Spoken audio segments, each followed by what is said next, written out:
ਵਾਹਿਗੁਰੂ ਜੀ ਕਾ ਖਾਲਸਾ ਵਾਹਿਗੁਰੂ ਜੀ ਕੀ ਫਤਿਹ। ਅਸਲਾਮ ਵਾਲੇਕਮ ਆਦਾਬ ਅਰਜ਼ ਮਹਾਂ ਤੁਹਾਡੀ ਹੋਸਟ ਅਨੀਲ ਕੌਰ ਤੇ ਮੈਂ ਟੀਵੀ 84 ਸਾਰੇ ਦਰਸ਼ਕਾਂ ਤੇ ਸਰੋਤਿਆਂ ਨੂੰ ਜੀ ਆਇਆਂ ਕਹਿੰਦੀਆਂ ਪ੍ਰੋਗਰਾਮ ਸੱਚੋ ਸੱਚ ਵਿੱਚ ਜਿਹੜੇ ਇਸ ਪ੍ਰੋਗਰਾਮ ਨਾਲ ਦੇਸ਼ਾਂ ਵਿਦੇਸ਼ਾਂ ਤੋਂ ਜੁੜ ਚੁੱਕੇ ਨੇ।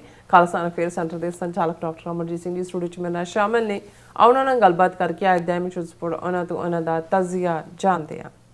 ਜੀ ਡਾਕਟਰ ਸਾਹਿਬ ਵਾਹਿਗੁਰੂ ਜੀ ਕਾ ਖਾਲਸਾ ਵਾਹਿਗੁਰੂ ਜੀ ਕੀ ਫਤਿਹ। हाँ जी नीलम कौर जी ਤੁਹਾਨੂੰ ਵੀ ਤੇ ਦੁਨੀਆ ਭਰ ਚ ਬੈਠੇ ਸਾਡੇ ਬਹੁਤ ਹੀ ਪਿਆਰੇ ਸੋਹਣੇ ਸਿਆਣੇ ਸੁਨੱਖੇ ਟੀਵੀ 84 ਦੇ ਵਿਊਅਰਸ ਨੂੰ ਵੀ ਵਾਹਿਗੁਰੂ ਜੀ ਕਾ ਖਾਲਸਾ ਵਾਹਿਗੁਰੂ ਜੀ ਕੀ ਫਤਿਹ।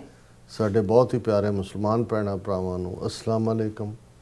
ਗੰਗਾ ਜਮਨੀ ਤਹਿਜ਼ੀਬ ਦੇ ਹਿੰਦੂ ਤਵੀਆਂ ਨੂੰ ਨਮੋ ਨਮੇ ਤੇ ਹੋਰ ਸਭ ਵੀਰਾਂ ਭੈਣਾਂ ਨੂੰ ਆਦਾਬ ਅਰਜ਼। ਜੀ ਡਾਕਟਰ ਸਾਹਿਬ ਜੀਆਂ ਨੂੰ ਪ੍ਰੋਗਰਾਮ ਸੱਚੋ ਸੱਚ ਵਿੱਚ ਬਹੁਤ ਧੰਨਵਾਦ ਜੀ। ਡਾਕਟਰ ਸਾਹਿਬ ਅੱਜ 28 ਮਈ 2026 14 ਜੇਠ ਨਾਨਕ ਸ਼ਾਹੀ ਸੰਮਤ 558 ਦਾ ਦਿਨ ਹੈ ਤੇ ਡਾਕਟਰ ਸਾਹਿਬ ਪ੍ਰੋਗਰਾਮ ਸ਼ੁਰੂ ਕਰਨ ਤੋਂ ਪਹਿਲਾਂ ਅਸੀਂ ਆਪਣੇ ਦਰਸ਼ਕਾਂ ਤੇ ਸਰੋਤਿਆਂ ਨੂੰ ਹਮੇਸ਼ਾ ਤਰ੍ਹਾਂ ਦੱਸਦੇ ਵਿਊਅਰਸ ਜੇ ਤੁਸੀਂ ਹੱਕ ਸੱਚ ਇਨਸਾਫ ਤੇ ਪਿਆਰਾ ਦਿਨ ਦਾ ਇੱਕ ਚੈਨਲ ਟੀਵੀ 84 ਨੂੰ ਦੇਖਣਾ ਚਾਹੁੰਦੇ ਹੋ ਤਾਂ ਤੁਸੀਂ ਦੇਖ ਸਕਦੇ ਹੋ ਸਪੈਕਟਰਮ ਕੇਬਲ, ਆਰਸੀਨ ਕੇਬਲ, ਬਲਕਨ ਕੈਨੇਡਾ, roku, ਜਾਦੂ ਬਾਕਸ, ਸ਼ਾਵਾ, ਫੇਸਬੁੱਕ ਟੀਵੀ 84 ਦੀ ਐਪ ਰਾਹੀਂ online streaming and IP box ਤੇ ਤੁਸੀਂ ਟੀਵੀ 84 ਨੂੰ ਦੇਖ ਸਕਦੇ ਹੋ। ਵਿਊਅਰਸ ਜੇ ਤੁਸੀਂ ਟੀਵੀ 84 ਨਾਲ ਜਾਂ ਪ੍ਰੋਗਰਾਮ ਸੱਚੋ ਸੱਚ ਨਾਲ ਫੇਸਬੁੱਕ ਰਾਹੀਂ ਜੁੜੇ ਤਾਂ ਉਸ ਨੂੰ ਵੱਧ ਲਾਈਕ ਕਰੋ ਤੇ ਸ਼ੇਅਰ ਕਰੋ ਅਤੇ ਨਾਲ ਹੀ YouTube ਤੇ ਸਬਸਕ੍ਰਾਈਬ ਵੀ ਕਰੋ। ਇਹ ਵੀ ਦੱਸ ਦਿਓ ਕਿ ਤੁਸੀਂ ਟੀਵੀ 84 ਦੀ ਐਪ ਨੂੰ ਐਂਡਰੋਇਡ ਐਂਡ ਐਪ ਸਟੋਰ ਤੇ ਡਾਊਨਲੋਡ ਕਰਕੇ ਜੋ ਟੀਵੀ 84 ਦੀ ਲਾਈਵ ਸਟ੍ਰੀਮ ਹੈ ਇਸ ਨੂੰ ਤੁਸੀਂ 24 ਆਵਰਸ ਦੇਖ ਸਕਦੇ ਹੋ।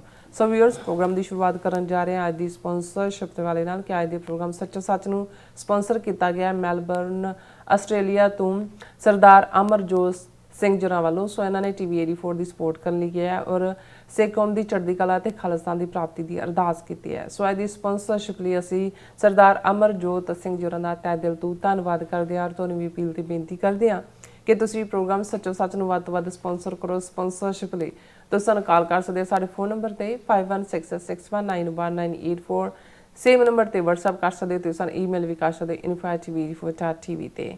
ਸੋ ਵਿਊਅਰਸ ਪਹਿਲੇ ਸਮੇਂ 'ਚ ਆਪਾਂ ਗੱਲਬਾਤ ਕਰਨ ਜਾ ਰਹੇ ਅਮਰੀਕਾ ਤੇ ਈਰਾਨ ਦੇ ਹਵਾਲੇ ਨਾਲ ਕਿ ਅਮਰੀਕਾ ਈਰਾਨ ਜੰਗਬੰਦੀ ਨੂੰ ਲੈ ਕੇ ਵਾਸ਼ਿੰਗਟਨ ਡੀਸੀ ਤੋਂ ਆਪਾ ਵਿਰੋਧੀ ਖਬਰਾਂ ਸਾਹਮਣੇ ਆ ਰਹੀਆਂ ਨੇ।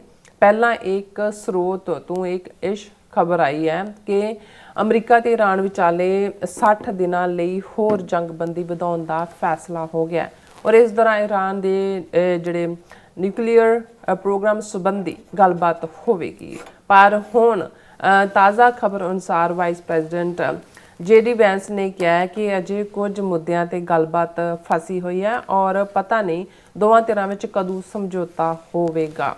ਔਰ ਵਿਊਅਰਸ ਨੂੰ ਜਾਪਦਾ ਹੈ ਕਿ ਜਿਵੇਂ ਦੋਵੇਂ ਤਰ੍ਹਾਂ ਇੱਕ ਦੂਸਰੇ ਦਾ ਸਬਰ ਟੈਸਟ ਕਰ ਰਹੀਆਂ ਹੋਣ। ਸੋ ਇਸ ਬਾਰੇ ਆਪਾਂ ਗੱਲਬਾਤ ਕਰਨ ਜਾ ਰਹੇ ਹਾਂ। ਸੋ ਅਸੀਂ ਚਾਹਾਂਗੇ ਕਿ ਤੁਸੀਂ ਇਸੇ ਤਰ੍ਹਾਂ ਬੜੇ ਰਹਿਣਾ ਦੇਖਣ ਸੁਣ ਲਈ ਤੁਹਾਡਾ ਸਭ ਦਾ ਬਹੁਤ ਬਹੁਤ ਧੰਨਵਾਦ। ਜੀ ਡਾਕਟਰ ਸਾਹਿਬ ਕੀ ਕਹਿਣਾ ਚਾਹੋਗੇ? ਸਭ ਤੋਂ ਪਹਿਲਾਂ ਤਾਂ ਅੱਜ ਦੇ ਪ੍ਰੋਗਰਾਮ ਨੂੰ ਸਪਾਂਸਰ ਕਰਨ ਲਈ ਅਸੀਂ ਵੀਰ ਅਮਰਜੋਤ ਸਿੰਘ ਜਿਹੜੇ ਮੈਲਬਰਨ ਆਸਟ੍ਰੇਲੀਆ ਨਿਵਾਸੀ ਨੇ ਉਹਨਾਂ ਦਾ ਸ਼ੁਕਰੀਆ ਅਦਾ ਕਰਦੇ ਹਾਂ। ਸਾਨੂੰ ਇਸ ਗੱਲ ਦਾ ਰੱਬ ਦੇ ਆਸਰੇ ਤਕੀਏ ਦੇ ਨਾਲ ਮਾਣ ਹੈ ਕਿ ਟੀਵੀ 84 ਦੀ ਵਿਊਅਰਸ਼ਿਪ ਇਸ ਵੇਲੇ ਗਲੋਬਲ ਹੈ। ਬੇਸ਼ੱਕ ਭਾਰਤ ਦੇ ਵਿੱਚ ਉਹਨਾਂ ਨੇ ਸਾਡੇ ਤੇ ਮੁਕੰਮਲ ਪਾਬੰਦੀ ਆਇਦ ਕੀਤੀ ਹੋਈ ਹੈ ਪਰ ਟੀਵੀ 84 USA ਚੈਨਲ ਜਿਹੜਾ ਅਸੀਂ ਸਾਈਮਲਟੇਨੀਅਸਲੀ ਫਲੋਟ ਕੀਤਾ ਹੈ ਪਾਬੰਦੀ ਤੋਂ ਬਾਅਦ ਉਸ ਦੇ ਉੱਤੇ ਵੱਡੀ ਗਿਣਤੀ ਦੇ ਵਿੱਚ ਵਿਊਅਰ ਜਿਹੜੇ ਨੇ ਉਹ ਭਾਰਤ ਤੋਂ ਵੀ ਜਿਹੜੇ ਜੁੜਦੇ ਨੇ ਔਰ ਹੌਲੀ ਇਹ ਵਰਡ ਸਪਰੈਡ ਹੋ ਰਿਹਾ ਨਾਈਸ। ਔਰ ਆਸਟ੍ਰੇਲੀਆ ਨਿਊਜ਼ੀਲੈਂਡ ਇਸ ਦੇ ਵਿੱਚ ਬਹੁਤ ਵੱਡੀ ਗਿਣਤੀ ਦੇ ਵਿੱਚ ਸਾਡੀ ਵਿਊਅਰਸ਼ਿਪ ਹੈ। ਉੱਥੋਂ ਸਾਨੂੰ ਜਿਹੜਾ ਕਾਫੀ ਹੌਸਲਾ ਵੀ ਮਿਲਦਾ ਔਰ ਅਸੀਂ ਸ਼ੁਕਰਗੁਜ਼ਾਰ ਹਾਂ ਵੀਰ ਅਮਰਜੋਤ ਸਿੰਘ ਵਰਗੇ ਸਿੰਘਾਂ ਦੇ ਜਿਨ੍ਹਾਂ ਨੇ ਇਸ ਗੱਲ ਨੂੰ ਵੀ ਜ਼ਰੂਰੀ ਸਮਝਿਆ ਵੀ ਸਿਰਫ ਵਿਊਅਰ ਹੋਣਾ ਜਾਂ ਵਾਹ ਜਾਂ ਬੱਲੇ ਬੱਲੇ ਕਰਨਾ ਹੀ ਕਾਫੀ ਨਹੀਂ ਹੈ। ਅਲਟੀਮੇਟਲੀ ਫਾਈਨੈਂਸ਼ੀਅਲ ਸਪੋਰਟ ਵੀ ਜ਼ਰੂਰੀ ਹੈ। ਸੋ ਅਸੀਂ ਉਹਨਾਂ ਦਾ ਸ਼ੁਕਰੀਆ ਅਦਾ ਕਰਦੇ। ਅੱਜ ਦਾ ਪ੍ਰੋਗਰਾਮ ਅਸੀਂ ਦੁਖੀ ਔਰ ਭਾਰੇ ਦਿਲ ਦੇ ਨਾਲ ਕਰ ਰਹੇ। ਜਿਹੜੀ ਖਬਰ ਅੱਜ ਕਨਫਰਮ ਹੋਈ ਉਹ ਸਾਡੇ ਹੀ ਇਸ ਰਾਹ ਦੇ ਪਾਂਧੀ ਵੀ ਇੱਕ ਕਿਸਮ ਦੇ ਲੀਡਰ ਸਰ ਕੁਲਦੀਪ ਸਿੰਘ ਟਲੀਡੋ ਜਿਹੜੇ ਬੇਸ਼ੱਕ ਹੁਣ ਉਹ ਫਲੋਰੀਡਾ 'ਚ ਰਹਿੰਦੇ ਸਨ ਪਰ ਲੰਬਾ ਵਕਤ ਉਹਨਾਂ ਨੇ ਆਪਣਾ ਬਸੇਰਾ ਟਲੀਡੋ ਓਹਾਇਓ ਦੇ ਵਿੱਚ ਕੀਤਾ ਤੇ ਟਲੀਡੋ ਲਫ਼ਜ਼ ਉਹਨਾਂ ਦੇ ਨਾਂ ਦੇ ਨਾਲ ਪੱਕੇ ਤੌਰ ਤੇ ਜੁੜ ਗਿਆ। ਉਹਨਾਂ ਦੀ ਬੜੇ ਅਨਫੋਰਚੂਨੇਟ ਢੰਗ ਦੇ ਨਾਲ ਉਹ ਸਾਨੂੰ ਉਹਨਾਂ ਨੇ ਵਿਛੋੜਾ ਦਿੱਤਾ ਹੈ। ਔਰ ਹਾਲਾਂਕਿ ਉਹਨਾਂ ਦੇ ਕਿਸੇ ਪਰਿਵਾਰ ਦੇ ਮੈਂਬਰ ਨਾਲ ਸਿੱਧੀ ਗੱਲਬਾਤ ਨਹੀਂ ਹੋ ਸਕੀ, ਅੱਛਾ, ਕਿਉਂਕਿ ਉਹਨਾਂ ਦੀ ਸਿੰਘਣੀ ਸਾਹਿਬਾ ਵੀ ਜਿਹੜੇ ਬੀਬੀ ਅਰਮਿੰਦਰ ਕੌਰ ਨੇ ਉਹ ਜ਼ਖਮੀ ਹਾਲਤ 'ਚ ਨੇ ਹਸਪੀਟਲ ਦੇ ਵਿੱਚ। ਔਰ ਉਹਨਾਂ ਦੇ ਜਿਹੜਾ ਗੁਜ਼ਰ ਜਾਣ ਬਾਰੇ ਪਹਿਲਾਂ ਕੱਲ੍ਹ ਸਰ ਸੁਰਿੰਦਰ ਸਿੰਘ ਗਿੱਲ ਹੋਰਾਂ ਨੇ ਡਾਲਸ ਤੋਂ ਦੱਸਿਆ ਸੀ, ਪਰ ਉਦੋਂ ਵੀ ਕਨਫਰਮ ਨਹੀਂ ਸੀ। ਅੱਜ ਇਹ ਕਨਫਰਮ ਵੀ ਹੋਇਆ। ਔਰ ਜਿਹੜੀ ਘਟਨਾ ਔਰ ਇਹਦੀ ਵੇਰਵੇ ਦੇ ਲਈ ਕਿ ਉਹਨਾਂ ਦੇ ਨਾਲ ਵਾਪਰਿਆ ਕੀ, ਇਹ ਫੌਕਸ ਨਿਊਜ਼ ਦੀ ਖਬਰ ਹੈ ਕਿ Tesla in autopilot mode sinks in pond after striking electrical box killing Wesley Chapelman. ਕਿਉਂਕਿ ਸਰ ਕੁਲਦੀਪ ਸਿੰਘ ਟਲੀਡੋ ਜਿਨ੍ਹਾਂ ਦੀ ਜ਼ਿੰਦਗੀ ਬਾਰੇ ਮੈਂ ਗੱਲਬਾਤ ਕਰਾਂਗਾ ਕਿ ਉਹ ਕਿਵੇਂ ਅਮਰੀਕਾ ਕੈਨੇਡਾ ਦੇ ਵਿੱਚ ਜਿਹੜੇ ਯੂਥ ਕੈਂਪ ਨੇ ਉਹਨਾਂ ਦੇ ਪਾਇਨੀਅਰ ਸਨ। ਹੁਣ ਉਹਨਾਂ ਦੀ ਉਮਰ ਲਗਭਗ 86-87 ਸਾਲ ਸੀ, ਲੇਕਿਨ ਇਹਦੇ ਬਾਵਜੂਦ ਵੀ ਉਹ ਕੈਂਪ ਲਾਉਂਦੇ ਸੀ, ਖਾਸ ਤੌਰ ਤੇ ਯੰਗਰ ਬੱਚੇ ਬੱਚੀਆਂ ਨੂੰ ਜਿੱਥੇ ਆਪਣੀ ਹਿਸਟਰੀ ਦੇ ਨਾਲ ਜੋੜਨਾ, ਉੱਥੇ ਖਾਲਿਸਤਾਨ ਦੇ ਵੀ ਝੰਡਾ ਬਰਦਾਰ ਸਨ।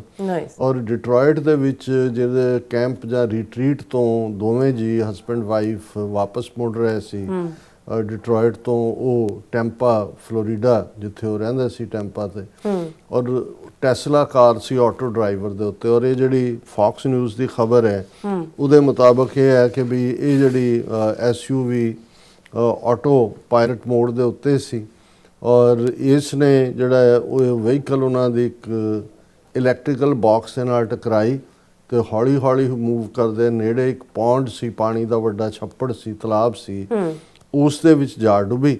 ਔਰ ਉੱਥੇ ਜਿਹੜੀ ਕਿੰਨੀ ਦੇਰ ਜਿਹੜੀ ਉਹ ਡੁੱਬੀ ਰਹੀ ਕੋਈ ਪਤਾ ਨਹੀਂ ਹੈ। ਜਦੋਂ ਤੱਕ ਹੈਲਪ ਪਹੁੰਚੀ, ਸਰ ਕੁਲਦੀਪ ਸਿੰਘ ਟਲੀਡੋ ਜਿਹੜੇ ਨੇ ਉਹ ਚਲਾਣਾ ਕਰ ਚੁੱਕੇ ਸਨ ਔਰ ਭੈਣ ਜੀ ਜਿਹੜੇ ਨੇ ਉਹ ਜ਼ਖਮੀ ਹਾਲਤ ਦੇ ਵਿੱਚ ਸੀ। ਹਾਲਾਂਕਿ ਲਾਈਫ ਥ੍ਰੈਟਨਿੰਗ ਉਹਨਾਂ ਨੂੰ ਚੈਲੰਜ ਨਹੀਂ ਹੈ, ਉਹ ਸਰਵਾਈਵ ਕੀਤੇ ਨੇ। ਜਿਹੜੀ ਇਸ ਫੌਕਸ ਨਿਊਜ਼ ਦੀ ਖਬਰ ਹੀ ਹੈ, ਦਰਸ਼ਕ ਸਕਰੀਨ ਦੇ ਉੱਤੇ ਦੇਖ ਸਕਦੇ ਨੇ। ਔਰ ਇਹ ਜਿਹੜਾ ਉਹਨਾਂ ਨੇ, ਕਿਉਂਕਿ ਫੌਕਸ ਨਿਊਜ਼ ਨੇ ਆਈਡੈਂਟੀਟੀ ਨਾਂ ਦੀ ਨਹੀਂ ਸੀ ਦੱਸੀ, ਕਿਉਂਕਿ ਇਹ ਵੀ ਪ੍ਰਾਈਵੇਸੀ ਇੱਕ ਪਾਰਟ ਹੁੰਦਾ, ਪਰ ਇਹ ਉਹਨਾਂ ਨੇ ਇਹ ਕਿਹਾ ਕਿ ਵੀ ਜਿਹੜੇ ਦੋਨੋਂ ਸਨ ਉਹਨਾਂ 'ਚ 87 ਸਾਲ ਦੇ ਓਲਡ ਡਰਾਈਵਰ ਤੇ 75 ਸਾਲ ਦੇ ਪੈਸੇਂਜਰ, ਯਾਨੀ ਸਰ ਕੁਲਦੀਪ ਸਿੰਘ ਟਲੀਡੋ ਜਿਨ੍ਹਾਂ ਦੀ ਉਮਰ 87 ਸਾਲ ਔਰ ਉਹਨਾਂ ਦੀ ਸਿੰਘਣੀ ਸਾਹਿਬਾ 75 ਸਾਲ ਦੇ। ਸੋ ਇਹ ਉਹਨਾਂ ਨੇ ਹਾਈਵੇ ਪੈਟਰੋਲ ਤੇ ਬੇਸਡ ਫੌਕਸ ਨਿਊਜ਼ ਦੀ ਖਬਰ ਹੈ। ਹੁਣ ਇਹ ਇੰਨਾ ਵੱਡਾ ਘਾਟਾ ਵੀ ਹੈ, ਸ਼ੌਕ ਵੀ ਹੈ, ਕਿਉਂਕਿ ਮੈਨੂੰ ਚੰਗੀ ਤਰ੍ਹਾਂ ਯਾਦ ਹੈ ਕਿ 1990 ਦੇ ਵਿੱਚ ਜਦੋਂ ਅਸੀਂ 1991 'ਚ ਐਜ਼ ਏ ਸਪੋਕਸਪਰਸਨ ਪੰਥਕ ਕਮੇਟੀ ਜਿਹੜੀ ਹੈ ਉਹ ਸੇਵਾ ਸ਼ੁਰੂ ਕੀਤੀ, ਉਹਨਾਂ ਦਿਨਾਂ 'ਚ ਵੀ ਸਰ ਕੁਲਦੀਪ ਸਿੰਘ ਟਲੀਡੋ ਬਹੁਤ ਐਕਟਿਵ ਸਨ ਔਰ ਉਹਨਾਂ ਦੇ ਲਾਏ ਯੂਥ ਕੈਂਪਾਂ 'ਚ ਵੀ ਮੈਨੂੰ ਜਾਣ ਦਾ ਮੌਕਾ ਮਿਲਿਆ, ਸਬਬ ਮਿਲਿਆ। ਪਰ ਖ਼ਾਸ ਤੌਰ 'ਤੇ ਉਹਨਾਂ ਦੇ ਨਾਲ ਯੂਨੀਵਰਸਿਟੀ ਸੈਟਿੰਗ ਦੇ ਵਿੱਚ ਜਿਹੜਾ ਕੋ ਪੈਨਲਿਸਟ ਦੇ ਤੌਰ 'ਤੇ, ਕਿਉਂਕਿ ਉਦੋਂ ਬੱਚੀ ਰਮਨਦੀਪ ਕੌਰ ਜਿਹੜੇ ਨੇ ਉਹ ਯਾਰਕ ਯੂਨੀਵਰਸਿਟੀ ਟੋਰਾਂਟੋ ਸੀ, ਸਿੱਖ ਸਟੂਡੈਂਟ ਐਸੋਸੀਏਸ਼ਨ ਦੀ ਬ੍ਰਾਂਚ ਸੀ। ਸੋ ਉਹਨਾਂ ਵੱਲੋਂ ਸਾਲਾਨਾ ਯੂਨੀਵਰਸਿਟੀ ਦੇ ਵਿੱਚ ਉਹਨਾਂ ਦੇ ਆਡੀਟੋਰੀਅਮ ਜਿੱਥੇ 400-500 ਦੇ ਕਰੀਬ ਲੋਕ ਹੁੰਦੇ ਸੀ, ਸੈਮੀਨਾਰ ਰੱਖਿਆ ਜਾਂਦਾ ਸੀ। ਸੋ ਉਹਦੇ 'ਚ ਐਟਲੀਸਟ 2 ਜਾਂ 3 ਵਾਰ ਉਹਨਾਂ ਦੇ ਨਾਲ ਅਸੀਂ ਸਾਂਝੇ ਤੌਰ ਦੇ ਉੱਤੇ ਉਸ ਦੇ ਵਿੱਚ ਪਾਰਟਿਸਿਪੇਸ਼ਨ ਕੀਤੀ। ਉਹ ਬੜੇ, ਕਿਉਂਕਿ ਉਹਨਾਂ ਦਾ ਸੰਬੰਧ 47 ਤੋਂ ਵੀ ਪਹਿਲਾਂ ਜਿਹੜਾ ਉਹ ਉਸ ਦੌਰ ਦੇ ਨਾਲ ਸੀ ਜਿੱਥੇ ਅਕਾਲੀ ਪੋਲਿਟਿਕਸ ਤੋਂ ਚੰਗੀ ਤਰ੍ਹਾਂ ਵਾਕਿਫ ਸਨ। ਆਪਣੇ ਜਵਾਨੀ ਦੇ ਦਿਨਾਂ 'ਚ ਉਹਨਾਂ ਨੇ ਸਿੱਖ ਸਟੂਡੈਂਟ ਫੈਡਰੇਸ਼ਨ ਜਿਹੜੀ ਕਿ ਉਸ ਜ਼ਮਾਨੇ 'ਚ AISSF ਜਿਹਨੂੰ ਕਹਿੰਦੇ ਸੀ, ਆਲ ਇੰਡੀਆ ਸਿੱਖ ਸਟੂਡੈਂਟ ਫੈਡਰੇਸ਼ਨ, ਉਹਦੇ ਵੀ ਅਹੁਦੇਦਾਰ ਸਨ। ਗੁਰਬਾਣੀ, ਗੁਰੂ ਗ੍ਰੰਥ ਸਾਹਿਬ ਦੀ ਬਾਣੀ ਦੇ ਨਾਲ ਜੁੜੇ ਹੋਏ, ਇਤਿਹਾਸ ਤੋਂ ਵਾਕਫ, ਔਰ ਇਸ ਗੱਲ ਬਾਰੇ ਕੋਈ ਜਿਹੜਾ ਉਹਨਾਂ ਨੂੰ ਸ਼ੱਕ ਸ਼ੁਬਾ ਨਹੀਂ ਸੀ ਕਿ ਖਾਲਿਸਤਾਨ ਤੋਂ ਬਿਨਾਂ ਸਾਡਾ ਧਰਮ, ਸਾਡੀ ਤਹਿਜ਼ੀਬ, ਸਾਡੀ ਬੋਲੀ ਉਸ ਖਿੱਤੇ ਦੇ ਵਿੱਚ ਸੁਰੱਖਿਅਤ ਨਹੀਂ ਹੋ ਸਕਦੀ।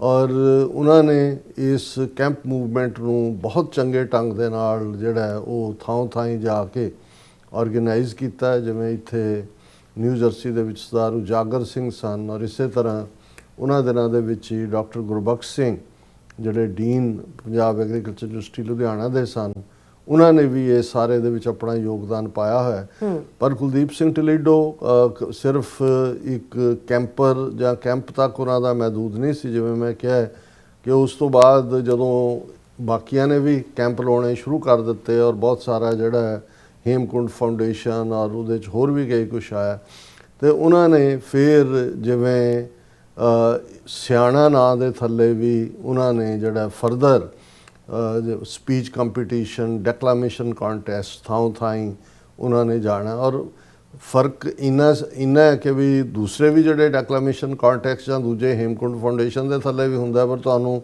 ਉਹਦੇ 'ਚੋਂ ਇਵੇਂ ਲੱਗੇਗਾ ਕਿ ਜਿਵੇਂ ਸਿੱਖ ਬਹੁਤ ਖੁਸ਼ੀ ਭਾਰਤ ਦੇ ਵਿੱਚ ਰਹਿ ਰਹੇ ਨੇ, ਉਹਨਾਂ ਨਾਲ ਕੁਝ ਨਹੀਂ ਹੋ ਰਿਹਾ।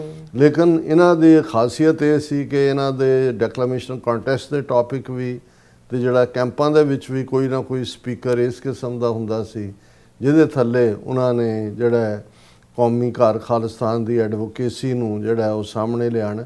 ਔਰ ਦਰਸ਼ਕ ਦੇਖ ਸਕਦੇ ਨੇ ਕਿ ਜਿਹੜੀ ਉਹਨਾਂ ਦੇ ਲਾਸਟ ਸਾਹ ਵੀ ਉਹਨਾਂ ਨੇ ਲਏ, ਜਿਹੜੇ ਐਕਸੀਡੈਂਟ 'ਚ ਉਹਨਾਂ ਦੀ ਡੈਥ ਹੋਈ, ਉਹ ਡਿਟਰੋਇਟ ਦੇ ਵਿੱਚ ਜਿਹੜਾ ਉਹ ਸਿਆਣਾ ਕੈਂਪ ਤੋਂ ਹੀ ਮੁੜ ਰਹੇ ਸੀ। ਦਰਸ਼ਕ ਪਿਕਚਰਸ ਦੇਖ ਸਕਦੇ ਨੇ ਜਿਹਦੇ 'ਚ ਕਿ ਉਹ ਉਹਨਾਂ ਦਾ ਪਰਿਵਾਰ ਔਰ ਬਾਕੀ ਜਿਹੜੇ ਨੇ ਉਹ ਸਾਰੇ ਉਸ ਕੈਂਪ ਦਾ ਹਿੱਸਾ ਨੇ। ਔਰ ਇਸ ਬਾਰੇ ਮੈਨੂੰ ਕੁਝ ਜਾਣਕਾਰੀ ਸਰ ਕੁਲਦੀਪ ਸਿੰਘ ਜਿਹੜੇ ਐਟਲਾਂਟਾ ਜਾਰਜੀਆ ਦੇ ਵਿੱਚ ਨੇ, ਉਹਨਾਂ ਨੇ ਵੀ ਮੈਂਸ਼ਨ ਕੀਤਾ ਕਿ ਜਦੋਂ ਆਪਣੀ ਮਾਸਟਰਸ ਦੇ ਲਈ ਕਲਾਮਾਜ਼ੂ ਮਿਸ਼ੀਗਨ ਆਏ ਔਰ ਉਹਨਾਂ ਨੇ ਕਿਹਾ ਕਿ ਵੀ ਮੇਰੀ ਵੀ ਪਹਿਲੀ ਟ੍ਰੇਨਿੰਗ ਮੈਂ ਜਦੋਂ ਗਿਆ ਔਰ ਉਸ ਕੈਂਪ ਦੇ ਵਿੱਚ, ਔਰ ਮੈਨੂੰ ਯਾਦ ਹੈ ਕਿ ਈਵਨ ਭਾਈ ਗੁਰਦੇਵ ਸਿੰਘ ਔਰ ਇਹਨਾਂ ਨੇ ਕਲਾਮਾਜ਼ੂ ਦੇ ਵਿੱਚ ਵੀ ਜਿਹੜੇ ਬਾਅਦ ਦੇ ਵਿੱਚ ਜਿਹੜਾ ਯੂਨਾਈਟਿਡ ਸਿੱਖਸ ਕੈਂਪ 'ਚ ਕਨਵਰਟ ਹੋਇਆ ਔਰ ਹੁਣ ਡਿਫਰੈਂਟ ਫਾਰਮਸ ਦੇ ਵਿੱਚ ਉਹ ਚੱਲਦੇ ਨੇ, ਉਸ ਪੀਰੀਅਡ 'ਚ ਵੀ ਸਰ ਕੁਲਦੀਪ ਸਿੰਘ ਢਿਲੀਡੋ ਜਿਹੜੇ ਨੇ ਉਹ ਕਾਫੀ ਜਿਹੜੀ ਉਹਨਾਂ ਦਾ ਯੋਗਦਾਨ ਸੀ। ਔਰ ਕਿਉਂਕਿ ਮੈਂ ਇਨੀਸ਼ੀਅਲੀ ਮੈਨੂੰ ਜਦੋਂ ਫਲੋਰੀਡਾ ਕਦੋਂ ਮੂਵ ਕੀਤੇ ਇਹਦਾ ਮੈਨੂੰ ਅਹਿਸਾਸ ਨਹੀਂ ਹੈ। ਲਾਸਟ ਉਹਨਾਂ ਦੇ ਨਾਲ ਇੱਕ ਝਲਕਾਰਾ ਜਿਹਾ ਸਰ ਹਰਜਿੰਦਰ ਸਿੰਘ ਵਿੰਡਸਰ ਤੋਂ ਨੇ, ਉਹਨਾਂ ਦੀ ਬੱਚੀ ਦਾ ਆਨੰਦ ਕਾਰਜ ਸੀ ਔਰ ਉਸ ਦੇ ਉੱਤੇ ਵੀ ਉਹ ਆਏ ਹੋਏ ਸੀ। ਔਰ ਮੈਂ ਰੈਸਟ ਰੂਮ ਨੂੰ ਜਾ ਰਿਹਾ ਸੀ ਤੇ ਨਿਕਲ ਰਹੇ ਸੀ ਤੇ ਫਤਿਹ ਹੋਈ, ਤੇ ਫਿਰ ਮੈਂ ਕਿਹਾ ਜੀ ਗੱਲ ਕਰਦੇ ਹਾਂ, ਪਰ ਉਸ ਤੋਂ ਬਾਅਦ ਸ਼ਾਇਦ ਉਹ ਜਲਦੀ ਚਲੇ ਗਏ ਜਾਂ ਮੁਲਾਕਾਤ ਨਹੀਂ ਹੋਈ। ਇਸ ਪੀਰੀਅਡ 'ਚ ਰਾਬਤਾ ਵੀ ਨਹੀਂ ਸੀ। ਸੋ ਮੈਂ ਸਮਝਦਾ ਕਿ ਵੀ ਇਹ ਇੱਕ ਬਹੁਤ ਵੱਡਾ ਲਾਸ ਹੈ ਇਸ ਕਿਸਮ ਦੀ ਸ਼ਖਸੀਅਤ। ਜੇ 87 ਸਾਲ ਦੀ ਉਮਰ ਦੇ ਵਿੱਚ ਵੀ ਜਿਹੜਾ ਉਹਨਾਂ ਦਾ ਪੈਸ਼ਨ ਸੀ ਕਿ ਵੀ ਜਿਹੜਾ ਨੌਜਵਾਨਾਂ ਨੂੰ, ਬੱਚਿਆਂ ਨੂੰ ਸਿੱਖੀ ਰਾਹ ਤੇ ਤੋਰਨਾ ਔਰ ਉਹਨਾਂ ਨੂੰ ਮਜ਼ਬੂਤੀ ਨਾਲ ਜਿਹੜਾ ਹੈ ਉਹ ਉਹਨਾਂ ਦੇ ਖਾਲਸਾਈ ਹੱਕਾਂ ਤੋਂ ਜਾਣੂ ਕਰਵਾਉਣਾ ਹੈ। ਸੋ ਇਹ ਆਪਣੇ ਆਪ ਦੇ ਵਿੱਚ ਹੀ ਇਹ ਬੜੀ ਵੱਡੀ ਕਮਿਟਮੈਂਟ ਰਹੀ ਹੈ। ਬਿਲਕੁਲ ਉਹ ਬਹੁਤ ਹੰਬਲ ਸ਼ਖਸੀਅਤ, ਬਹੁਤ ਨਿਮਰਤਾ ਨਾਲ ਭਰਪੂਰ ਔਰ ਇੱਕ ਬਿਲਕੁਲ ਹੰਬਲ ਗੁਰਸਿੱਖ ਦੇ ਤੌਰ ਤੇ। ਔਰ ਜਦੋਂ ਵੀ ਉਹਨਾਂ ਨੇ ਮੈਨੂੰ ਕਦੇ ਵੀ ਉਹਨਾਂ ਨੇ ਮਿਲਣਾ ਅਦਰ ਦੈਨ ਕਿ ਸੈਮੀਨਾਰਸ ਜਾਂ ਦੂਸਰੇ ਕੰਟੈਕਟ ਵੀ, ਉਹਨਾਂ ਦੀ ਇੱਕ ਆਪਣਾ ਜਿਹੜਾ ਉਹ ਔਰਾ ਸੀ, ਆਪਣਾ ਉਹਨਾਂ ਨੂੰ ਇੱਕ ਜਿਹੜਾ ਇਸ ਪਾਸੇ ਜਿਹੜਾ ਉਹ ਐਡਮਾਇਰ ਕਰਨਾ ਉਹਨਾਂ ਨੇ। ਔਰ ਅਸੀਂ ਸਮਝਦੇ ਹਾਂ ਕਿ ਇਸ ਤੋਂ ਬਾਅਦ ਵੀ ਜਿਵੇਂ ਉਹਨਾਂ ਨੇ ਵਰਲਡ ਸਿੱਖ ਕੌਂਸਲ ਜਿਹੜੀ ਗੁਰਦੁਆਰਿਆਂ ਦੀ ਇੱਕ ਪੈਰਲਲ ਆਰਗੇਨਾਈਜੇਸ਼ਨ ਵੀ ਬਣੀ, ਉਸ ਦੇ ਵਿੱਚ ਵੀ ਉਹਨਾਂ ਨੇ ਆਪਣਾ ਯੋਗਦਾਨ ਪਾਇਆ, ਨਿਭਾਇਆ।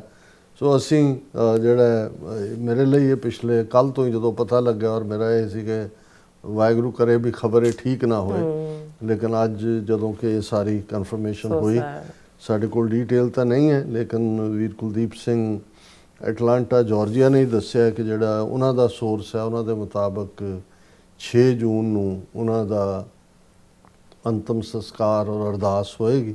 ਜਦੋਂ ਸਾਡੇ ਕੋਲ ਵੇਰਵਾ ਆਇਆ ਅਸੀਂ ਦੱਸਾਂਗੇ। ਔਰ ਮੈਨੂੰ ਅਫਸੋਸ ਵੀ ਹੋਏਗਾ ਕਿਉਂਕਿ 6 ਜੂਨ ਦਾ ਦਿਨ ਹੈ ਜਿਸ ਦਿਨ ਸੈਨ ਫਰਾਂਸਿਸਕੋ ਫਰੀडम ਮਾਰਚ ਹੈ। ਸੋ ਮੈਂ ਕੈਲੀਫੋਰਨੀਆ ਹੋਣਾ ਪਾਰਟਿਸਿਪੇਟ ਨਹੀਂ ਕਰ ਪਾਵਾਂਗਾ, ਲੇਕਿਨ ਜਿਹੜੇ ਵੀ ਉਹਨਾਂ ਦਾ ਇੱਕ ਵੱਡਾ ਐਡਮਾਇਰਰਸ ਦਾ ਦਾਇਰਾ ਸੀ ਹੈ, ਉਹਨਾਂ ਤੱਕ ਵੀ ਇਸ ਪਲੇਟਫਾਰਮ ਰਾਹੀਂ ਜੇ ਖਬਰ ਪਹੁੰਚਦੀ ਹੈ ਤੇ ਉਹਦੇ 'ਚ ਵੱਧ ਤੋਂ ਵੱਧ ਇਹ ਕੋਸ਼ਿਸ਼ ਕਰਨ ਸਾਡੇ ਵੀਰ ਭੈਣਾਂ ਜਿਹੜੇ ਵੀ ਉੱਥੇ ਉਹਨਾਂ ਦੀ ਅੰਤਮ ਅਰਦਾਸ ਦੇ ਵਿੱਚ ਅੰਤਮ ਸੰਸਕਾਰ ਮੌਕੇ ਸ਼ਮੂਲੀਅਤ ਕਰ ਸਕਦੇ ਨੇ। ਸੋ ਇਹ ਇੱਕ ਦੁਖਦ ਖਬਰ। ਔਰ ਅਸੀਂ ਅੱਜ ਦਾ ਪ੍ਰੋਗਰਾਮ ਵੀ ਸਰ ਕੁਲਦੀਪ ਸਿੰਘ ਢਿਲੀਡੋ ਉਹਨਾਂ ਦੀ ਯਾਦ ਨੂੰ ਸਮਰਪਿਤ ਕਰਦੇ ਹਾਂ ਤੇ ਗੁਰੂ ਚਰਨਾਂ 'ਚ ਅਰਦਾਸ ਵੀ ਹੈ ਕਿ ਸੰਬਤ ਸਾਹਾ ਲਿਖਿਆ ਮਿਲ ਕਰ ਪਾਵੋ ਤੇਲ, ਦੇਹੋ ਸਜਨ ਅੱਸੀ ਸੜੀਆਂ ਜੋ ਹੋਵੇ ਸਾਹਿਬ ਸੋ ਮੇਲ। ਸਤਿਗੁਰੂ ਉਹਨਾਂ ਨੂੰ ਆਪਣੇ ਚਰਨਾਂ 'ਚ ਨਿਵਾਸ ਬਖਸ਼ਣ ਔਰ ਉਹੀ ਭਾਵਨਾ ਜਿਹਦੇ ਲਈ ਉਹਨਾਂ ਨੇ ਆਪਣੀ ਜ਼ਿੰਦਗੀ ਦਾ ਬਿਹਤਰੀਨ ਹਿੱਸਾ ਦਿੱਤਾ ਹੈ, ਅਸੀਂ ਕੌਮੀ ਘਰ ਖਾਲਿਸਤਾਨ ਦਾ ਆਨੰਦ ਵੀ ਮਾਣ ਸਕੀਏ ਔਰ ਸਿੱਖੀ ਦੀ ਆਨ ਸ਼ਾਨ ਦੇ ਲਈ ਮਜ਼ਬੂਤ ਕਦਮਾਂ ਨਾਲ ਤੁਰਨ ਦਾ ਬਲ ਵੀ ਸਤਿਗੁਰੂ ਬਖਸ਼ਣ। ਹੁਣ ਰੋਜ਼ਾਨਾ ਆਲਮੋਸਟ 3 ਮਹੀਨੇ ਹੋ ਗਏ ਨੇ। 28 ਫਰਵਰੀ ਨੂੰ ਪਹਿਲਾ ਅਟੈਕ ਈਰਾਨ ਦੇ ਉੱਤੇ ਇਜ਼ਰਾਈਲ ਔਰ ਅਮਰੀਕਾ ਨੇ ਕੀਤਾ ਸੀ, ਔਰ ਜਿਹੜਾ ਜੰਗਬੰਦੀ ਤੋਂ ਬਾਅਦ ਵੀ 40 ਦਿਨਾਂ ਦੀ ਐਕਟਿਵ 39 ਦਿਨਾਂ ਦੀ ਜੰਗ ਤੋਂ ਬਾਅਦ 40ਵੇਂ ਦਿਨ ਸਮਝੌਤਾ ਹੋਇਆ। ਹੁਣ ਇਨ ਬਿਟਵੀਨ ਵੀ ਜਿਵੇਂ ਮੈਂ ਉਹ ਮਾਝੇ ਦੇ ਅਖਾਣ ਦਾ ਜ਼ਿਕਰ ਕੀਤਾ ਸੀ ਕਿ ਵੜਵੇ ਜੀ ਆ ਨਿਕਲਵੇ ਜੀ ਆ, ਉਹ ਚੱਲ ਹੀ ਰਿਹਾ। ਔਰ ਕਿਉਂਕਿ ਜਿਹੜਾ ਸੀਜ਼ ਫਾਇਰ ਖਤਮ ਹੋਣ ਦੇ ਨੇੜੇ ਹੈ ਔਰ ਇਸ ਦੇ ਵਿੱਚ ਦੋਨੋਂ ਧਿਰਾਂ ਵੱਲੋਂ ਆਪਣਾ ਪ੍ਰੈਸ਼ਰ ਟੈਕਟਿਕ ਵੀ ਚੱਲ ਰਿਹਾ ਹੈ। ਅਮਰੀਕਾ ਨੇ 2 ਦਿਨ ਪਹਿਲਾਂ ਸਾਊਦਰਨ ਈਰਾਨ ਦੇ ਉੱਤੇ ਜਿਹੜੀ ਸਟ੍ਰੇਟ ਆਫ ਹਾਰਮੂਜ਼ ਦੇ ਨੇੜੇ ਪੋਰਟ ਹੈ ਉਸ 'ਤੇ ਅਟੈਕ ਕੀਤਾ ਸੀ। ਈਰਾਨ ਨੇ ਉਹਨੂੰ ਵਾਰ ਕ੍ਰਾਈਮ ਕਿਹਾ ਸੀ, 26 ਜਾਂ ਕਿੰਨੇ ਬੰਦੇ ਮਾਰੇ ਜਾਣ ਉਸ ਦਾ ਜ਼ਿਕਰ ਕੀਤਾ ਸੀ। ਫਿਰ ਕੱਲ੍ਹ ਦੀਆਂ 24 ਘੰਟੇ ਪਹਿਲਾਂ ਦੀਆਂ ਖਬਰਾਂ ਸੀ ਕਿ ਈਰਾਨ ਨੇ ਕੁਵੈਤ ਦੇ ਉੱਤੇ ਜਿਹੜਾ ਉਹ ਡਰੋਨ ਦਾਗਿਆ ਔਰ ਉਸ ਨੂੰ ਰੋਕ ਲਿਆ ਗਿਆ। ਫਿਰ ਜਿਹੜੀ ਖਬਰ ਇਸ ਦੇ ਨਾਲ ਸੀ ਕਿ ਅਮਰੀਕਾ ਨੇ ਫਿਰ ਸਟ੍ਰਾਈਕ ਕੀਤਾ ਈਰਾਨ ਦੇ ਉੱਤੇ ਤਾਂ ਕਿ ਸਟ੍ਰੇਟ ਆਫ ਹਾਰਮੂਜ਼ ਉਹਨਾਂ ਨੇ ਕਿਹਾ ਜੀ ਉਹ ਮਾਈਨਸ ਵਿਚਾਰ ਸੋ ਇਸ ਸਭ ਦੇ ਵਿਚਾਲੇ ਜਦੋਂ ਅੱਜ ਸਵੇਰੇ ਉੱਠਦੇ ਆ ਜਿਹੜੀਆਂ ਖਬਰਾਂ 'ਚ ਉਹਨਾਂ 'ਚ ਸੀ ਕਿ ਜੀ ਔਰ BBC ਨੇ ਕ੍ਰੈਡੀਬਲ ਵਾਈਟ ਹਾਊਸ ਸੋਰਸ ਨੂੰ ਕੋਟ ਕਰਦਿਆਂ ਕਿਹਾ ਸੀ ਕਿ ਫਰਦਰ 40 ਦਿਨਾਂ ਦੀ ਜੰਗਬੰਦੀ ਦਾ ਸਮਝੌਤਾ ਹੋ ਗਿਆ। ਇਸ ਦੌਰਾਨ ਜਿਹੜਾ 30 ਦਿਨ ਦਾ ਟਾਈਮ ਹੋਏਗਾ ਜਿਹਦੇ 'ਚ ਈਰਾਨ ਉੱਥੋਂ ਮਾਈਨਸ ਕੱਢੇਗਾ ਸਟ੍ਰੇਟ ਆਫ ਹਾਰਮੂਜ਼, ਅਮਰੀਕਾ ਵੀ ਉਹਦਾ ਬਲੌਕੇਡ ਚੁੱਕੇਗਾ। ਈਰਾਨ ਨੂੰ ਜਿਹੜਾ ਉਹ ਆਪਣਾ ਤੇਲ ਵੇਚਣ ਦੇ ਲਈ ਕੁਝ ਸੈਂਕਸ਼ਨਸ ਉਸ 'ਤੇ ਹਟਾਈਆਂ ਜਾਣਗੀਆਂ।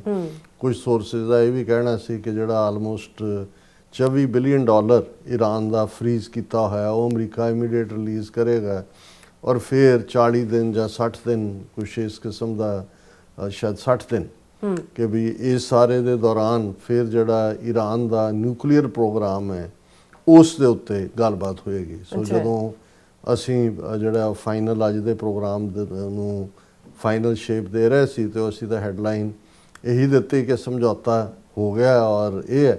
ਲੇਕਿਨ ਜਿਉਂ ਹੀ ਅਸੀਂ ਸਟੂਡੀਓ ਜਾ ਕੇ, ਕਿਉਂਕਿ ਮੇਰਾ ਇਹ ਹੁੰਦਾ ਵੀ ਲਾਸਟ ਮਿੰਟ ਵੀ ਤੁਸੀਂ ਦੇਖਦੇ ਹੋ, ਤਾਂ ਮੈਂ ਇਹ ਦੇਖਿਆ ਕਿ ਭਾਈ JD ਵੈਂਸ ਵਾਈਸ ਪ੍ਰੈਜ਼ੀਡੈਂਟ ਉਹਨਾਂ ਦੀ ਸਟੇਟਮੈਂਟ ਹੈ ਕਿ ਬਈ US and Iran very close to deal but not yet there Vance said. ਇਹਦਾ ਮਤਲਬ ਇਹ ਹੈ ਹਾਲਾਂ ਜਿਹੜੀ ਪਹਿਲੀ ਖਬਰ ਵੀ ਉਸ ਹੋਣ ਦੀ ਸੀ ਉਹਦੇ 'ਚ ਵੀ ਇਹ ਸੀ ਕਿ ਸਬਜੈਕਟ ਟੂ ਫਾਈਨਲ ਅਪਰੂਵਲ। ਲੇਕਿਨ ਕੋਈ ਗੱਲਾਂ ਆਈਡੀਆ ਹੈ ਤਾਂ ਨਹੀਂ ਨਾ, ਇਹ ਤਾਂ ਇਵੇਂ ਹੀ ਹੈ ਜਿਵੇਂ ਤੁਸੀਂ ਉਹ ਸਾਡੇ ਪੰਜਾਬੀ 'ਚ ਮਾਈਆਂ ਕਹਿੰਦੀਆਂ ਹੁੰਦੀਆਂ ਸੀ ਕਿ ਭਾਈ ਲੜਾਈ ਦਾ ਤੇ ਲੱਸੀ ਦਾ ਵਧਾਉਣਾ ਕੀ ਹੈ, ਜਿੰਨੀ ਮਰਜ਼ੀ ਵਧਾਈ ਜਾਓ, ਪਾਣੀ ਪਾਈ ਜਾਓ, ਚਿੱਟਾ ਰੰਗ ਤਾਂ ਰਹਿਣਾ ਹੀ ਹੈ। ਭਾਵੇਂ ਤੁਸੀਂ ਟੱਪ ਪਾਣੀ ਦੇ 'ਚ ਪਾ ਦਿਓ ਅੱਧਾ ਗਲਾਸ ਦੁੱਧ ਦਾ, ਉਹਨੂੰ ਫਿਰ ਵਧਾਈ ਜਾਓ, ਲੱਸੀ ਬਣੀ ਜਾਏਗੀ। ਸੋ ਇਵੇਂ ਹੀ ਹੁੰਦਾ ਵੀ ਲੜਾਈ ਦਾ ਤਾਂ ਹੁਣ ਗੱਲਾਂ ਤਾਂ ਬੜੀਆਂ ਸਿੰਪਲ ਨੇ। ਅਮਰੀਕਾ ਨੂੰ ਵੀ ਪਤਾ ਹੈ ਵੀ ਆਪਣੀ ਉਹਨਾਂ ਦੀ ਪੋਜੀਸ਼ਨ ਕੀ ਹੈ ਜੰਗੀ ਐਂਗਲ ਤੋਂ ਔਰ ਵਾਰ ਐਂਗਲ ਤੋਂ, ਜਾਂ ਆਬਜੈਕਟਿਵ ਜੋ ਹਾਸਲ ਕਰਨਾ ਜੋ ਈਰਾਨ ਨੂੰ ਵੀ ਬੜੀ ਚੰਗੀ ਤਰ੍ਹਾਂ ਪਤਾ ਹੈ। ਲੇਕਿਨ ਇਹ ਡਬਲ ਪੋਸਚਰਿੰਗ ਹੈ। ਇੱਕ ਤਾਂ ਦੋਨੋਂ ਹੀ ਜਿਹੜੀਆਂ ਧਿਰਾਂ ਨੇ ਉਹ ਕਿਤੇ ਨਾ ਕਿਤੇ ਆਪਣੀ ਅੜੀ ਪਕਾਉਣ ਦੀ ਗੱਲ ਵੀ ਹੈ, ਪਰ ਨਾਲ ਦੀ ਨਾਲ ਉਹ PR ਵੀ ਹੈ ਕਿ ਅਮਰੀਕਾ ਆਪਣੇ ਲੋਕਾਂ ਨੂੰ ਇਹ ਦੱਸਣਾ ਚਾਹੁੰਦਾ ਹੈ ਕਿ ਜੀ ਜਿੱਤ ਗਏ ਜਿੱਤ ਗਏ ਜਿੱਤ ਗਏ, ਤੇ ਈਰਾਨ ਇਹ ਦੱਸਣਾ ਚਾਹੁੰਦਾ ਹੈ ਕਿ ਅਸੀਂ ਗੋਡੇ ਨਹੀਂ ਲਾਏ ਨਹੀਂ ਲਾਏ ਨਹੀਂ ਲਾਏ। ਈਰਾਨ ਨੇ ਤਾਂ ਹੁਣ ਕੀ ਜਿੱਤਣਾ, ਜਾਂ ਉਹਨਾਂ ਦਾ ਤਾਂ ਗੋਡੇ ਨਾ ਲਾਉਣਾ ਹੀ ਜਾਂ ਅਮਰੀਕਾ ਦੀ ਟਰਮ ਨਾ ਮੰਨਣਾ ਹੀ ਉਹਨਾਂ ਦੀ ਜਿੱਤ ਹੈ। ਪਰ ਇਸ ਸਾਰੇ ਦੇ ਉੱਤੇ ਮੈਂ ਸਮਝਦਾ ਹਾਂ ਵੀ ਇਹ ਤਾਂ ਦੋਨੋਂ ਹੀ ਖਿਨਮੈ ਅਵਰ ਖਿਨੈਮੈ ਅਵਰਾ, ਜਿਵੇਂ ਗੁਰਬਾਣੀ 'ਚ ਕਿਹਾ ਵੀ ਪਲ ਪਲ ਦੇ ਵਿੱਚ ਉਹ ਗਿਰਗਿਟ ਵਿਚਾਰਾ ਤਾਂ ਐਵੇਂ ਹੀ ਬਦਨਾਮ ਕੀਤਾ ਹੋਇਆ, ਉਹ ਬਦਲ ਰਹੇ ਨੇ। ਪਰ ਮੈਂ ਇਹ ਸੋਚ ਵੀ ਰਿਹਾ ਸੀ ਕਿ ਵੀ ਕਿੰਨਾ ਔਖਾ ਕੰਮ ਹੈ ਪਾਕਿਸਤਾਨ ਦੇ ਲਈ, ਵਿਚੋਲੇ ਦੇ ਲਈ। ਹੁਣ ਜਿਹੜਾ ਉਹ ਇੱਧਰੋਂ ਮੈਸੇਜ ਲੈਂਦੇ ਨੇ ਇੱਥੋਂ ਤੱਕ ਪਹੁੰਚਾਉਂਦੇ ਨੇ, ਅੱਧੇ ਕਹਿੰਦੇ ਹੋ ਗਿਆ ਓਕੇ ਓਕੇ, ਜਦੋਂ ਤੱਕ ਉਹ ਓਕੇ ਪਹੁੰਚ ਕੇ ਇਸਲਾਮਾਬਾਦ ਪਹੁੰਚਦਾ, ਤਹਿਰਾਨ ਪਹੁੰਚਣ ਤੋਂ ਪਹਿਲਾਂ ਓਕੇ ਨਹੀਂ ਓਕੇ ਨਹੀਂ ਓਕੇ, ਉਹ ਫਿਰ ਵਾਪਸ ਮੁੜਦੇ ਹੋਣਗੇ, ਕਹਿਣਗੇ ਵੀ ਕੀ ਹੈ। ਕਿਉਂਕਿ ਇਸ ਗੱਲ ਦਾ ਹਰ ਇੱਕ ਨੂੰ ਇਹ ਅੰਦਾਜ਼ਾ ਹੈ ਕਿ ਜੇ ਹੁਣ ਅਮਰੀਕਾ ਜਿਹੜਾ ਉਹ ਪ੍ਰੈਸ਼ਰ ਟੈਕਟਿਕ ਦੇ ਥੱਲੇ ਇਹ ਵੀ ਕਹਿੰਦਾ ਕਿ ਜੀ ਜੇ ਈਰਾਨ ਨਾ ਮੰਨਿਆ ਤੇ ਪਲਾਨ B ਤਿਆਰ ਹੈ। ਪਲਾਨ B ਇਹ ਹੈ ਕਿ ਵੀ ਉਡਾ ਦੇਵਾਂਗੇ ਸਾਰੇ, ਸਟੋਨ ਏਜ 'ਚ ਲੈ ਜਾਵਾਂਗੇ, ਪਾਰਕਿੰਗ ਲਾਟ ਬਣਾ ਦੇਵਾਂਗੇ। ਹੁਣ ਇਸ ਸਾਰੇ ਦੇ ਚੱਲਦਿਆਂ ਜਿਹੜੀ JD ਵੈਂਸ ਦੀ ਸਟੇਟਮੈਂਟ ਹੈ ਉਹਦੇ 'ਚ ਉਹ ਕਹਿੰਦੇ ਨੇ ਕਿ US and Iran still need to work out several sticking points before an agreement on the war can be reached. ਹੁਣ ਲਾਸਟ ਮਿੰਟ ਕਿਹੜੇ ਸਟਿਕਿੰਗ ਪੁਆਇੰਟ ਆਏ ਨੇ? ਜ਼ਾਹਰ ਹੈ ਕਿ ਵੀ ਇਹ ਡਿਲੇ ਟੈਕਟਿਕ ਵੀ ਹੈ, ਇਹ ਪਤਾ ਨਹੀਂ ਇੱਕ ਦੂਜੇ ਦੇ ਸਬਰ ਦੀ ਟੈਸਟਿੰਗ ਹੈ ਜਾਂ ਇੱਕ ਦੂਸਰੇ ਨੂੰ ਦੀ ਡਿਸੈਪਸ਼ਨ ਹੈ, ਇੱਕ ਦੂਸਰੇ ਨੂੰ ਧੋਖਾ ਦੇਣ ਦੀ ਲਾਈਨ ਵੀ ਚੱਲ ਰਹੀ ਹੈ। ਔਰ ਇਹ ਉਹਨਾਂ ਨੇ ਇਹ ਸਾਰੇ ਦੇ ਉੱਤੇ ਹੀ ਕਿਹਾ ਕਿ ਲੇਕਿਨ ਇੱਕ ਇਹਦੇ 'ਚ ਸਿਰਫ ਇੱਕ ਜਿਹੜੀ ਪੋਜ਼ਿਟਿਵ ਤੁਸੀਂ ਇਹ ਗੱਲ ਕਹਿ ਸਕਦੇ ਹੋ, Vance struck an optimistic tone as he spoke to reporters in Washington DC saying the US believed the Iranians were negotiating in good faith. ਹੁਣ ਇਹ ਕੰਪਲੀਮੈਂਟ ਹੈ ਈਰਾਨ ਨੂੰ ਕਿ ਜੀ ਤੁਸੀਂ ਬੜੀ ਸਚਾਰਤਾ ਦੇ ਨਾਲ ਜਿਹੜਾ ਗੁੱਡ ਫੇਥ ਦੇ ਵਿੱਚ ਤੁਸੀਂ ਨੈਗੋਸ਼ੀਏਟ ਕਰ ਰਹੇ ਹੋ। ਔਰ ਇਹ ਜਿਹੜਾ ਹੁਣ 8 ਅਪ੍ਰੈਲ ਨੂੰ ਜਿਹੜਾ ਪਹਿਲਾ ਸੀਜ਼ ਫਾਇਰ ਆਇਆ ਸੀ ਹੁਣ ਮੁੱਕਣ ਵਾਲਾ ਹੈ ਔਰ ਇਹ ਸੀ ਕਿ ਦੋਨੋਂ ਹੀ ਸਾਈਡਸ ਕਲੋਜ਼ ਟੂ ਡੀਲ ਨੇ। ਡੈਮੋਕ੍ਰੈਟਸ ਵੀ ਘਾਤ ਲਾ ਕੇ ਬੈਠੇ ਨੇ। ਇਹ ਵੀ ਕਿਹਾ ਜਾ ਰਿਹਾ ਕਿ ਵੀ ਔਰ ਪ੍ਰੈਜ਼ੀਡੈਂਟ ਟਰੰਪ ਨੇ ਜਦੋਂ ਪਹਿਲੇ ਦਿਨ ਇਸ ਤੋਂ ਪਹਿਲਾਂ ਕਿਹਾ, ਉਹਨਾਂ ਨੇ ਕਿਹਾ ਜੀ ਮੈਂ ਕੋਈ ਪਰਵਾਹ ਨਹੀਂ ਕਰਦਾ ਮਿਡ ਟਰਮ ਪੋਲ ਦੇ ਰਿਜ਼ਲਟ ਕੀ ਹੁੰਦੇ ਨੇ, ਮੈਂ ਤਾਂ ਨੱਕ ਨਾਲ ਜਿਹੜਾ ਉਹ ਈਰਾਨ ਨੱਕ ਰਗੜੇਗਾ ਜ਼ਮੀਨ 'ਤੇ ਔਰ ਹਰ ਚੀਜ਼ ਵਾਪਸ ਹੋਏਗੀ ਔਰ ਦੂਜਾ ਤੀਜਾ ਫੇਰ ਹੀ ਹੋਏਗਾ। ਹੁਣ ਇਸ ਸਾਰੇ ਦੇ ਚਲਦਿਆਂ ਟਰੰਪ ਔਰ ਦੂਸਰਿਆਂ ਨੇ ਆਪਸ਼ਨ ਬੀ ਦੀ ਗੱਲ ਅਗੇਨ ਦੁਬਾਰਾ ਵੀ ਕੀਤੀ ਜਾ ਰਹੀ ਹੈ ਔਰ ਜਿਹੜੀਆਂ ਟਰਮਸ ਸਾਰੀਆਂ ਬਾਰ-ਬਾਰ ਉਹੀ ਗੱਲਾਂ ਆ ਰਹੀਆਂ ਨੇ ਕਿ ਵੀ ਇਹ ਜਿਹੜੀ ਪਰਪੋਰਟਡ ਡੀਲ ਸੀ could allow unrestricted passage through the strait of Hormuz. Iran 30 ਦਿਨਾਂ ਦੇ ਵਿੱਚ ਉੱਥੋਂ ਮਾਈਨਸ ਰਿਮੂਵ ਕਰੇਗਾ, US ਵੀ ਆਪਣਾ ਬਲੌਕੇਡ ਚੁੱਕੇਗਾ ਔਰ ਸੈਂਕਸ਼ਨ ਵੇਵਰ ਦੇਗਾ ਈਰਾਨ ਨੂੰ ਤਾਂ ਕਿ ਉਹ ਆਪਣਾ ਆਇਲ, ਸਾਰੀਆਂ ਸੈਂਕਸ਼ਨਸ ਨਹੀਂ ਚੁੱਕੀਆਂ ਜਾਣਗੀਆਂ, ਥੋੜ੍ਹੀਆਂ, ਤਾਂ ਕਿ ਉਹ ਆਪਣਾ ਆਇਲ ਵੇਚ ਸਕੇ ਔਰ ਜਿਹੜਾ ਉਹਦਾ ਵਾਰ ਕੰਪਨਸੇਸ਼ਨ ਦਾ ਕਲੇਮ ਹੈ ਜਾਂ ਸਟੇਟ ਆਫ ਹਾਰਮੂਜ਼ ਦੇ ਉੱਤੇ ਕਬਜ਼ੇ ਦਾ, ਉਹਦੇ ਬਾਰੇ ਸੈਕੰਡ ਫੇਜ਼ ਦੇ ਵਿੱਚ ਗੱਲਬਾਤ ਹੋਏਗੀ ਪਰ ਪਹਿਲੀ ਸਟੇਜ ਤੇ ਈਰਾਨ ਨੂੰ ਖੋਲ੍ਹਣਾ ਪਏਗਾ। ਔਰ ਇਹ ਜਿਹੜਾ ਈਰਾਨ ਦਾ ਕਹਿਣਾ ਵੀ ਸਾਡਾ ਤਾਂ ਜਿਹੜਾ 14 ਪੁਆਇੰਟ ਮੈਮੋਰੈਂਡਮ ਹੈ ਦੋਨਾਂ ਕੰਟਰੀਜ਼ ਦੇ ਵਿਚਾਲੇ, ਅਸੀਂ ਤਾਂ ਉਸ ਦੇ ਉੱਤੇ ਹੀ ਗੱਲਬਾਤ ਕਰ ਰਹੇ। ਔਰ ਇਹ ਸਾਰੇ ਦੇ ਚੱਲਦੇ ਆ ਨਾਲ ਦੀ ਨਾਲ ਹੁਣ ਕਿਉਂਕਿ ਸਟੇਟ ਆਫ ਹਾਰਮੂਜ਼ ਦੇ ਇੱਕ ਕੰਢੇ ਦੇ ਉੱਤੇ ਈਰਾਨ ਹੈ ਔਰ ਦੂਸਰੇ ਕੰਢੇ ਦੇ ਉੱਤੇ ਓਮਾਨ ਹੈ। ਹੁਣ ਓਮਾਨ ਨੇ ਈਰਾਨ ਦੇ ਨਾਲ ਇੱਟੀ ਸਿੱਟੀ ਲਾਈ ਹੋਈ ਹੈ ਔਰ ਕੱਲ ਪ੍ਰੈਜ਼ੀਡੈਂਟ ਟਰੰਪ ਨੇ ਓਮਾਨ ਨੂੰ ਵੀ ਧਮਕੀ ਦਿੱਤੀ ਕਿ ਵੀ ਤੁਸੀਂ ਜੇ ਸਟੇਟ ਆਫ ਹਾਰਮੂਜ਼, ਹੁਣ ਈਰਾਨ ਨੇ ਕਿਹਾ ਵੀ ਅਸੀਂ ਜੋ ਟੋਲ ਕਰਾਂਗੇ ਇੰਨੇ % ਤੇਰਾ, ਕਿਉਂਕਿ ਹੱਕ ਉਹਦਾ ਵੀ ਬਣਦਾ। Trump appears to threaten to blow up ally Oman over strait of Hormuz control.